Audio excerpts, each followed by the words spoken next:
एक लाइन में अगर बोलें कि इस चैप्टर में हमें क्या पढ़ना है, तो हमने लिखा कि सोल्ड एनी एसेट्स, यहां पे एक वर्ड है एसेट, कोई भी एसेट अगर बेचते हो तो कैलकुलेट द प्रॉफिट हियर।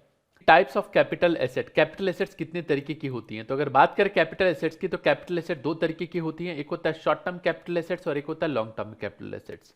अगर कोई बोले ना कि what is long term capital asset, तो सीधी और सिंपल सी बात है, which is not short term, this is called long term capital asset. तो शॉर्ट टर्म क्या होता है जी?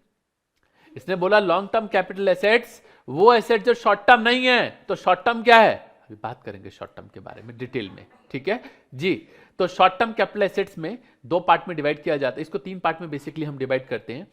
जो इसमें सबसे अलग रखा है मैंने, वो अदर एसेट रखा है। पहले क्या होता था, पहले दो में ही रखा था इन्होंने, बीच में ना अभी 3 साल पहले इन्होंने चेंजेस किए इनकम टैक्स में। इन्होंने बोला ना ना, शॉर्ट टर्म और लॉन्ग टर्म के बीच में शॉर्ट टर्म को भी दो पार्ट में डिवाइड करो।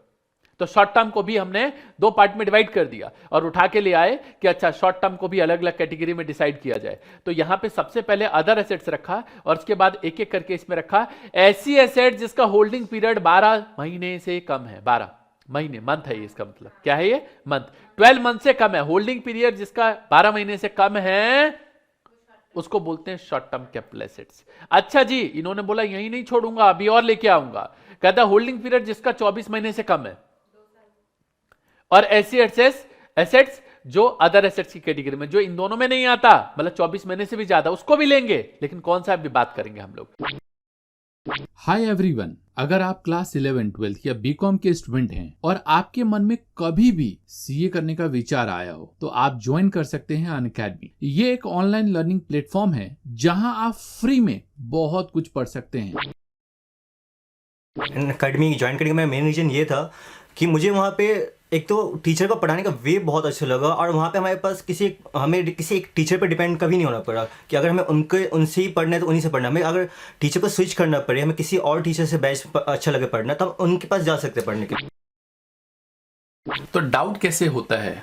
सर डाउट का टीचर का, एक तो आप क्लास, अगर आप लाइव क्लास ज्वाइन करते हैं तो आप ऑन लाइव टीचर से बात करके चैट बॉक्स में, और अब न्यू फीचर ऐड हुआ था अकेडमी, हम टीचर से ऑन माइक, हम सीधा क्लास ऑन लाइव क्लास में हम उनसे माइक पे भी बात कर सकते हैं। हाँ, ये एक बहुत अच्छा फीचर है। कई बार ऐसा होता है कि टीचर कहीं बिजी हैं, एंगेज हैं, तो आपको एक ग्रुप मिलता है जिस ग्रुप में आप रह के बाकी बच्चे, लेट अस सपोज दैट आपको कोई डाउट है तो आप उस ग्रुप में पोस्ट करते हैं और बाकी बच्चे भी उसका रिप्लाई कर सकते हैं, या टीचर, नो डाउट टीचर तो बाद में रिप्लाई करेंगे। तो ये एक अच्छा फीचर है। आपके लिए गुड न्यूज है, अनअकैडमी पर स्टार्ट हो गया है लर्निंग फेस्टिवल, जो 30 अप्रैल तक चलने वाला है। आप, आपके फ्रेंड्स या रिलेटिव्स, चाहे क्लास 8th to 12th में पढ़ते हो या फिर IIT JEE और नीट यूजी की तैयारी कर रहे हो, अनअकैडमी का 45 डेज का प्लस सब्सक्रिप्शन मात्र 299 में मिल रहा है। ये अमाउंट एक दिन के फास्ट फूड की पार्टी से भी कम है। इस प्लस सब्सक्रिप्शन में आपको मिलता है live classes with top educators, 24/7 doubt solving, guidance for CBSE board preparation and personalised academic counselling. और हाँ, एक और बात, अगर आप सब्सक्रिप्शन के टाइम मेरा कोड VIJAY 2022 यूज करते हैं तो आपको 20% का एक्स्ट्रा डिस्काउंट मिलेगा। तो है ना मजेदार? तो देर किस बात की, नीचे डिस्क्रिप्शन में जाएं, सब्सक्रिप्शन लिंक पर क्लिक करें, subscribe now and get this golden opportunity. Now holding period जिसका 36 महीने से कम है। अच्छा ऐसा है, पहले क्या होता था, 12 महीने, 12 या 12 महीने से कम के लिए शॉर्ट टर्म, और 12 महीने से मतलब 36 महीने से कम के लिए शॉर्ट टर्म में लेते थे, और 36 महीने से ऊपर के लिए लॉन्ग टर्म में लेते थे। अभी बदल दिया इन्होंने, 24 महीने का उठा के कॉन्सेप्ट ले आए। ठीक है, अब क्या क्या है जरा समझते हैं। होल्डिंग पीरियड जिसका 12 महीने से कम है, उसमें क्या क्या आता है? तो security including shares listed shares होने चाहिए। कौन से शेयर होने चाहिए? Listed in a recognized stock exchange in India, जिसका होल्डिंग पीरियड क्या हो? जिसका होल्डिंग पीरियड क्या हो? मतलब जो एक तरीके से होल्डिंग पीरियड 12 महीने से कम हो, वो सिक्योरिटी मतलब शेयर हो जो लिस्टेड हो रिकॉग्नाइज्ड स्टॉक एक्सचेंज में, वो शॉर्ट टर्म में आएगा। ओके जी। Units of an equity oriented fund, वो भी इसी में आएगा। और इसमें आता है जीरो कूपन बॉन्ड्स, मतलब सिक्योरिटी यूनिट्स और जीरो कूपन बॉन्ड्स, ये जिसका होल्डिंग पीरियड 12 महीने और 12 महीने से कम है, वो शॉर्ट टर्म में आएगा। तो सर 12 महीने से ऊपर के लिए क्या होगा? लॉन्ग टर्म होगा। 12 महीने से ऊपर के लिए क्या होगा, समझ लो लॉन्ग टर्म होगा। बोल रहा हूं मैं, आपसे पूछ नहीं रहा, क्योंकि हमने क्या बोला, लॉन्ग टर्म कैपिटल एसेट्स क्या होता है, जो शॉर्ट टर्म नहीं होता। तो हमने क्या बोला, ये सिक्योरिटी यूनिट्स और जीरो कूपन बॉन्ड जिसका होल्डिंग पीरियड 12 महीने या 12 महीने से कम है वो शॉर्ट टर्म है। तो अगर 12 महीने से ऊपर होगा तो क्या होगा, ये लॉन्ग टर्म माना जाएगा। समझ गए?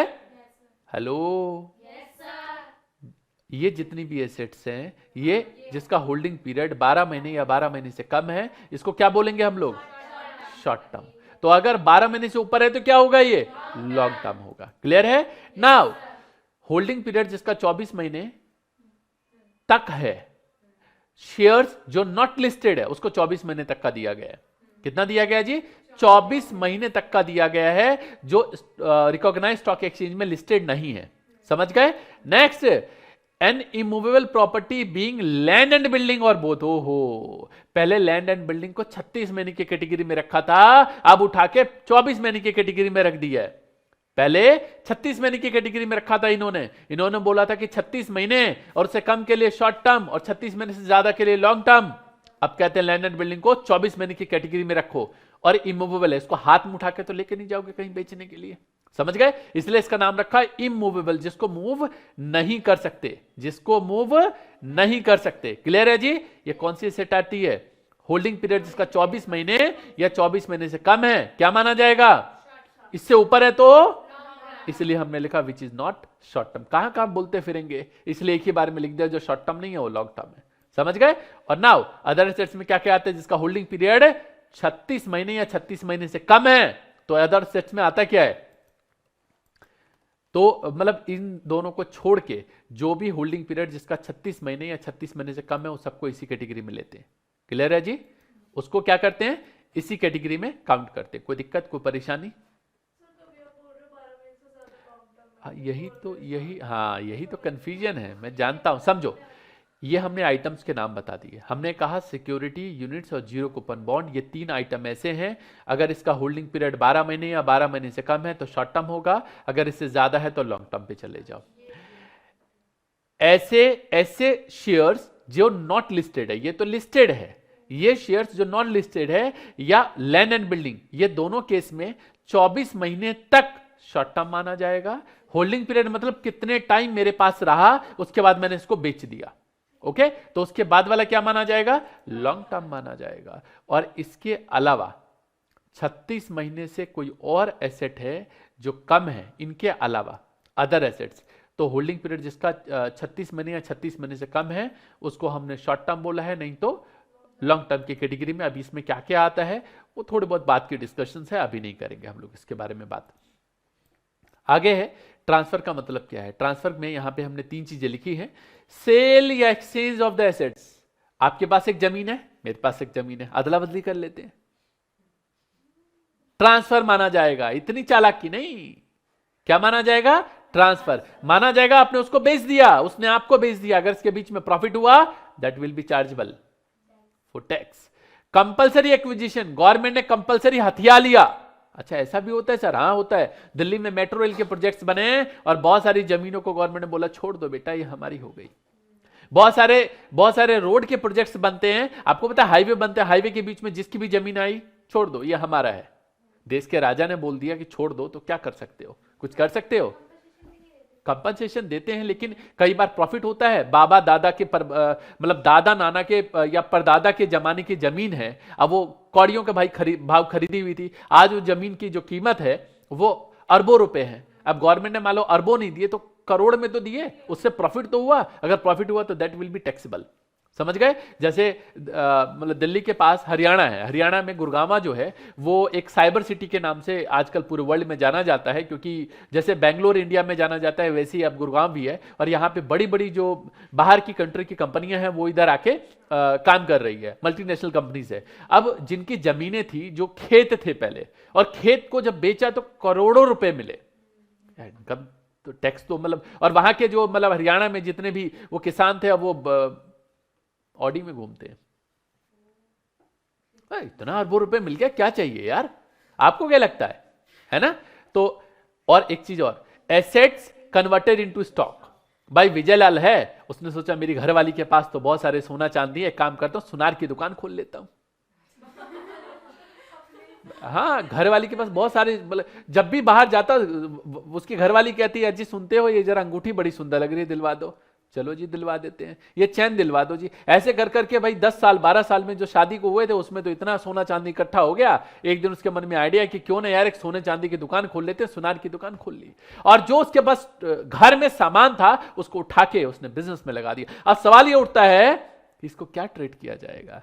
तो इनकम टैक्स डिपार्टमेंट कहता है घरवाली का सोना चांदी था, हाँ ठीक है, वैसे घरवाली तेरी अगर बहुत मतलब इतनी, वैसे किसी के घरवाली इतनी मेहरबान होती नहीं कि कोई सोना चांदी तेरे को दे दे, लेकिन तेरे को दे दिया तो तू तो बड़ा किस्मत वाला है, कोई बात नहीं, लेकिन मेरे से बच के कहां जाएगा, तेरे को टैक्स देना पड़ेगा, है ना। घरवाली ने तो छोड़ दिया, लेकिन मेरे से बच के कहां जाएगा, तो टैक्स देना पड़ेगा। समझ गए? तो यहां पे क्या लगेगा, टैक्स लगेगा। क्या लगेगा जी, टैक्स लगेगा। Now transfer not regarded as transfer, ओ मतलब ट्रांसफर नहीं ट्रीट किया जाएगा जितने भी ट्रांजेक्शन है। क्या क्या, ट्रांसफर अंडर गिफ्ट या विल, मुरारीलाल स्वर्ग सिधार गए, उसका बेटा रामलाल, उसके नाम प्रॉपर्टी हो गई। सवाल ये उठता है कि क्या ये ट्रांसफर है? गिफ्ट या विल के तौर पे जो मिलता है उसको ट्रांसफर नहीं ट्रीट किया जाता। दूसरा, distribution of assets on partition of HUF. Hindu undivided family में क्या है, बहुत बड़ी फैमिली होती है, लड़ाई झगड़ा हो गया, बाद में कहा कि चलो चलो अपना अपना हिस्सा ले लो, तो उसको ब्रेक करके हिंदू अनडिवाइडेड फैमिली की बात हो रही है। या भाई भाई में बंटवारा हुआ, उसमें भी कंसीडर नहीं होता, उसको ट्रांसफर नहीं ट्रीट किया जाता। समझ गए? और ना ही एचयूएफ के केस में। तो एचयूएफ के केस में तो आपको पता है वो एचयूएफ ही तो होता है जिसमें एक कर्ता होता है और बाकी फैमिली मेंबर होते हैं। तो जिसमें भाई और मतलब उनकी वाइफ सब एक साथ रहते हैं, समझ गए, मदर फादर एक साथ रहते हैं, वो एचयूएफ होता है, तो उसके डिवाइड करने में ट्रांसफर नहीं माना जाता। Transfer by holding company to subsidiary company, accounts में पढ़ोगे होल्डिंग कंपनी सब्सिडरी कंपनी, आपके कोर्स में आएगा अगर बीकॉम ऑनर्स के स्टूडेंट हो तो होल्डिंग कंपनी एक सब्सिडी कंपनी है, बड़ी कंपनी ने छोटी कंपनी को खरीद लिया, ऐसे समझ लो। समझ गए? तो उस केस में जो छोटी कंपनी के जितने भी एसेट्स हैं वो होल्डिंग कंपनी के हो जाते हैं, बड़ी कंपनी के हो जाते हैं जिसने खरीद लिया। समझ गए? तो उस केस में अगर सारे के सारे शेयर्स, एच लिमिटेड मतलब होल्डिंग कंपनी, एस लिमिटेड मतलब सब्सिडरी कंपनी, ओके, तो जो छोटी कंपनी के सारे एसेट्स हैं वो, या शेयर्स बोलो, एसेट्स नहीं, जितने भी छोटी कंपनी के शेयर्स हैं वो बड़ी कंपनी के शेयर हो जाए, होल्डिंग कंपनी के हो जाए, और ट्रांसफरी कंपनी जो है एस लिमिटेड जो है वो इंडियन कंपनी हो, तभी इसको हम बोलेंगे कि ट्रांसफर नहीं है। दोबारा समझो, हम इसको ट्रांसफर नहीं कंसीडर करते अगर ये कंडीशन अप्लाई होती है। क्या कंडीशन है? All share of S limited becomes share of H limited and transferee company is an Indian company. तो इस केस में ट्रांसफर नहीं माना जाएगा अगर होल्डिंग कंपनी ने सब्सिडरी कंपनी को खरीद लिया है। अमालगमेशन के केस आपके कोर्स में है, पढ़ेंगे हम लोग। अमालगमेशन में अगर वो इंडियन कंपनी है, अमालगमेशन मतलब एक कंपनी है दूसरी कंपनी है, दोनों मिलकर एक नई कंपनी बना लेती है, अमालगमेशन बोलते हैं उसको। अकाउंट्स में हम लोग पढ़ेंगे, या हो सकता है पढ़ भी लिया होगा आपने। तो अमालगमेशन के केस में ये ट्रांसफर नहीं माना जाता, क्योंकि एक कंपनी दूसरी कंपनी मिलकर नई कंपनी हुई, तो नई कंपनी ने बाकी के दो कंपनी को टेक ओवर कर लिया, तो उसको हम ट्रांसफर नहीं मानते। Transfer of share held by share holder under amalgamation, अगर अमालगमेशन में मान लो मेरे पास शेयर है कंपनी के, अब एक कंपनी दूसरी कंपनी के साथ अमालगमेट हो गई, और अब दूसरी कंपनी ने अपने शेयर मुझको दे दिए, बोला पहले तुम इस कंपनी के शेयर होल्डर थे, पहले तुम इस कंपनी के शेयर होल्डर थे, अब ये कंपनी इसने खरीदी तो आप उस कंपनी के शेयर होल्डर हो जाओगे। हाया ना? इसको यार ऐसे समझ लो ना, मान लो मुरारीलाल एक मकान में किराए पे रहता है और उसका मकान मालिक जो है वो रामलाल है।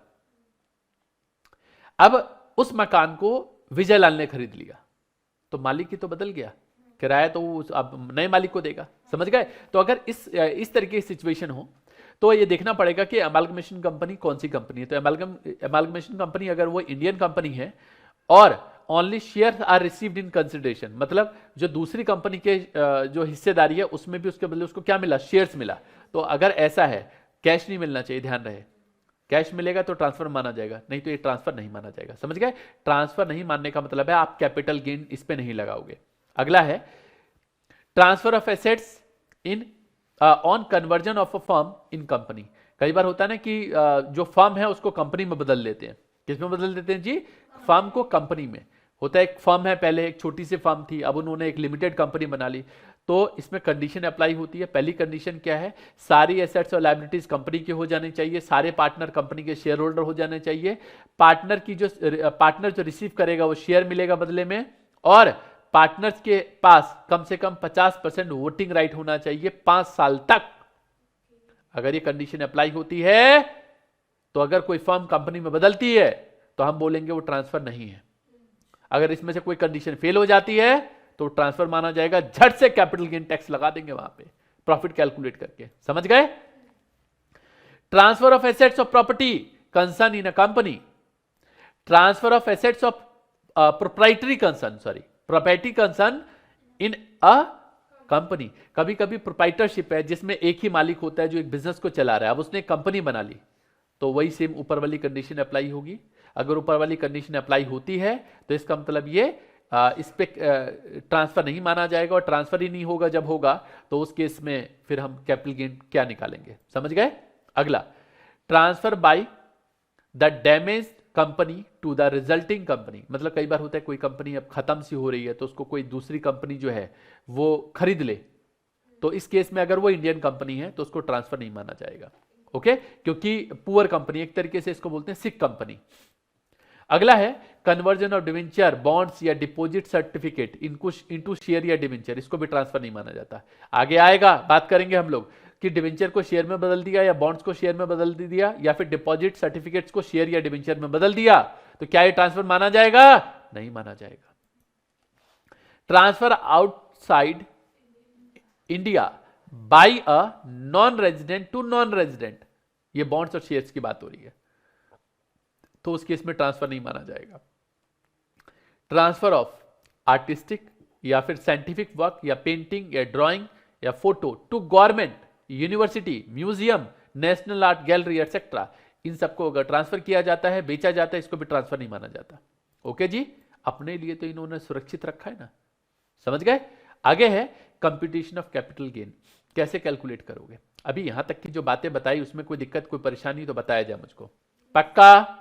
ठीक है। कंप्यूटेशन ऑफ कैपिटल गेन को कंप्यूट कैसे करते हैं? दो तरीके हैं इसमें कंप्यूट करने के। पहला है computation of short term capital gain और दूसरा है computation of long term capital gain. दो तरीके का टैक्स होता है। अभी जब बता ही दिया दो तरीके के सेट होते हैं तो दो तरीके का प्रॉफिट कैलकुलेट होगा यहां पे। Now computation of short term capital gain, अगर शॉर्ट टर्म कैपिटल गेन की बात करें तो सबसे पहले जो होता है फुल वैल्यू ऑफ कंसिडरेशन होता है। जितने में बेचा उसको बोलते हैं फुल वैल्यू ऑफ कंसिडरेशन। एक प्लॉट था 50 लाख का बेच दिया, 50 लाख सेल प्राइस है, this is called full value of consideration. खरीदा कितने में था? इसको बोलते हैं कॉस्ट ऑफ एक्विजिशन। दादा ने खरीदा था वो ट्रीट किया जाएगा, परदादा ने खरीदा था वो ट्रीट किया जाएगा अगर तुमने नहीं खरीदा तो। क्या समझ में आया? मालिक प्रॉपर्टी है रामलाल की, अब उसने खरीदी नहीं, उसने प्रॉपर्टी खरीदी नहीं, वो वाली प्रॉपर्टी उसके परदादा ने खरीदी थी। किस साल में खरीदी थी यह बताया जाएगा आपको। अब वो प्रॉपर्टी उसके परदादा ने खरीदी तो पिताजी के पास आ गई, अकेले भाई थे उसके पिताजी के, अब ये भी लड़का अकेला है तो पिताजी के जाने के बाद इसके पास प्रॉपर्टी आ गई, अब ये प्रॉपर्टी बेच के कुछ करना चाहता है तो कॉस्ट ऑफ एक्विजिशन, कितने में खरीदी। क्या बीच में कुछ इंप्रूवमेंट किया, बिल्डिंग बनाई तो बिल्डिंग में कुछ इंप्रूवमेंट, कोई बिल्डिंग खड़ी कर ली तो क्या कुछ उसमें एडिशन किया, इंप्रूवमेंट किया, उसका खर्चा लेस कर दो। कोई सेलिंग का खर्चा लेस कर दो, जो आएगा उसको बोलेंगे शॉर्ट टर्म कैपिटल गेन। लेकिन दादा परदादा तो भैया 12 महीने में पैदा होगा नहीं या 24 महीने में पैदा होगा नहीं। समझ गए? तो ये लॉन्ग टर्म के लिए बात कर रहा था। ये तो इस केस में तो नॉर्मली शॉर्ट टर्म की बात, ये मैंने आगे लॉन्ग टर्म की भी बता दी क्योंकि लॉन्ग टर्म में भी यही पढ़ने वाले हम लोग। ओके, तो कोई कॉस्ट ऑफ एक्विजिशन है, कॉस्ट ऑफ इंप्रूवमेंट है, सेलिंग एक्सपेंस है, सबको माइनस कर दो, जो आएगा उसको बोलते हैं शॉर्ट टर्म कैपिटल गेन। क्या बोलते हैं उसको? Short term capital gain. और फाइनली इसी का अगर लॉन्ग टर्म कैपिटल गेन की बात करें तो full value of consideration less cost of acquisition less cost of improvement less selling expense less, नया आइटम है, deduction under section 54, 54B, 54D etcetera. अभी बात करेंगे हम इस पे। लेकिन ये क्या ना बता दिया सर आपने, इंडेक्स्ड। अब भैया रामलाल के ऊपर मान लो टैक्स लगाया गया और वो बोले कि तेरे दादा ने ये प्रॉपर्टी खरीदी थी 1 रुपए में और तू अब इसको 1 करोड़ में बेच रहा है, तो बाकी डिफरेंस तेरा प्रॉफिट है। वो कहेगा अच्छा मुझसे चालाकी, मेरे परदादा के टाइम पे 1 रुपए की कीमत बताओ कितनी थी? तो बहुत थी यार, 1 रुपए की कीमत। परदादा के टाइम पे अगर 1 रुपए की कीमत की बात करें तो ऐसा लगता था जैसे कि पता नहीं कितना अमीर इंसान होगा, है ना। दूध की कीमत सोचो ना कितने रुपए किलो आती होगी उस समय। दाल चीनी ये जितने भी सामान आप खाते पीते हो उसकी कीमत क्या होगी? अरे अपने ही टाइम की तो देख लो, बचपन में दूध कितने रुपए किलो आता था और आज कितने रुपए किलो आता है? मेलोडी खाई ना, मेलोडी टॉफी खाई है, कितने की आती थी अब कितने की आती है? फर्क समझ में आता है? समोसे बचपन में कितने के खाते थे अब कितने के आते हैं, है ना? फर्क पड़ा? अगर मैं चीनी की बात करूं, ऑयल्स की बात करूं, जो मतलब जो आप खाने वाले ऑयल इस्तेमाल करते हो, सरसों के तेल की बात करूं, बचपन में कितने का आता था अब कितने का आता है? सब्जी देख लो ना, आलू प्याज के भाव देख लो, फर्क समझ में आता है? प्याज का नाम लेते ही मतलब एक अलग ही वो बात आती है ना। प्याज टमाटर तो मत पूछो सर, तो सोने चांदी को भी फिल कर रहे हैं। हाँ चलो, तो ये बात समझ में आ गई। कहने का मतलब ये है कि यहां पे गड़बड़ है।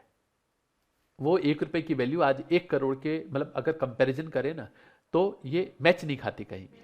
ओके, तो क्या होता है, एक CII कॉस्ट इन्फ्लेशन इंडेक्स होता है, सिखाऊंगा, अभी फॉर्मूला समझ लो। हम क्या करते हैं, उसको इंडेक्स करके आज के डेट पे लेके आते हैं। कैसे लेके आते हैं उसका फॉर्मूला मत पूछना, जब क्वेश्चन कराऊंगा तब बात करूंगा प्रैक्टिकल। ओके, तो CII जो 1 रुपए की वैल्यू है वो आज के डेट के हिसाब से कितने रुपए बनते हैं वो कैलकुलेट किया जाएगा।